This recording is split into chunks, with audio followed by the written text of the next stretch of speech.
Welcome to What's Up in Wisconsin. Good news for anyone who is sick of coronavirus dominating the news. Over the last week, there have been Black Lives Matter protests in cities all over the state and daily in Milwaukee and Madison. And while the classic right way to protest debate is being unleashed in Facebook comments near and far, one thing not debatable is that these protests were ignited because of Minneapolis policemen. But police in Wisconsin definitely have their own rap sheet when it comes to deadly force, especially on Black and brown people. And beyond police departments, Wisconsin is also one of the most segregated states in the country, and Milwaukee and Racine are consistently listed as two of the worst cities for Black Americans to live. Feels like an opportune time for some state self-reflection. And since this whole thing is about excessive police force, I got to wondering what's been attempted in regards to police reform in Wisconsin. While Minneapolis's attempt at police reform has now been exhaustively documented across multiple media outlets, no one's done that for Wisconsin yet. So this information was hard to find and synthesize while only relying on my Googling skills, since Jeeves didn't know the answer. This should not be mistaken as an exhaustive list, and will absolutely prove that I am not an investigative journalist. But here's what I found. In 2014, Wisconsin lawmakers passed a law that requires external investigations of police-involved deaths, which was seen as a successful step. This year, there was a proposed bill to help standardize the use of police body cams, but it failed in committee. And there was another bill introduced that would regulate how police departments use deadly force. It also failed in committee. But in a video message this week, Governor Evers asked lawmakers to revive it.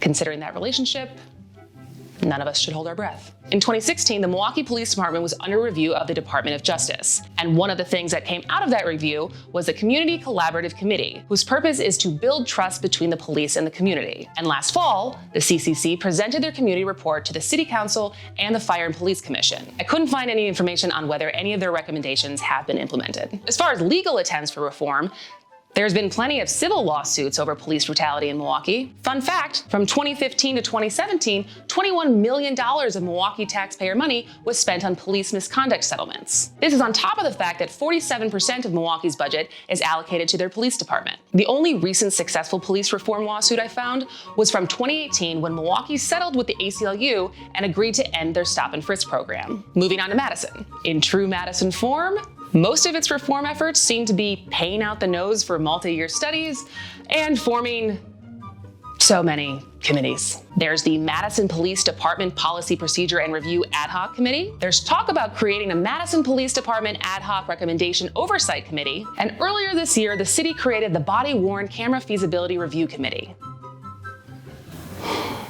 Last year, a 4-year independent review of the police department was completed and provided 177 recommendations. The only thing I could find as far as which of those recommendations are being implemented is that Mayor Rhodes Conway put aside money in her proposed budget to fund an independent police monitor position. As for other cities, I couldn't really find anything, which doesn't mean attempts aren't being made. Maybe I just maxed out my Googling ability. So there have been attempts. And from what I can find, it feels like a lot of money is being spent on police training programs and a lot of committees and coalitions conducting studies and reports, but not a lot of information on implementation of recommendations or data measuring improvements. Again, doesn't mean it doesn't exist, I just didn't find it. So what?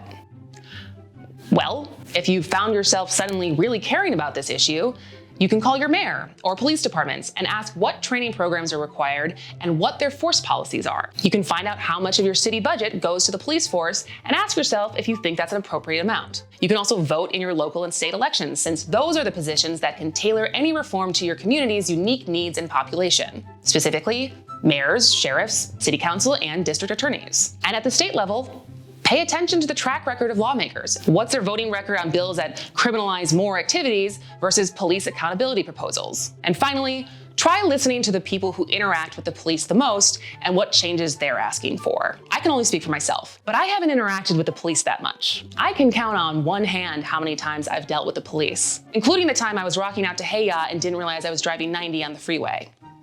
I don't really know diddly squat about what works to improve relationships with the police, because I have basically zero firsthand experience. If you have a similar amount of experience, it's worth being open-minded and listening to the groups of people who get policed the most. Consider what improvements they're asking for and take them seriously. Improvements like reallocating city budgets, since public safety can be improved by investing in schools, housing, employment, and healthcare. Or asking that police live where they work. Or wanting police officers who are culturally competent about the community they work in. For example, They speak Spanish if they mostly work in a Spanish-speaking neighborhood. Multiple Wisconsin groups have published what they are asking for in order for the protests to stop, and we've collected those and included them in this week's blog post if you would like to go read and consider them.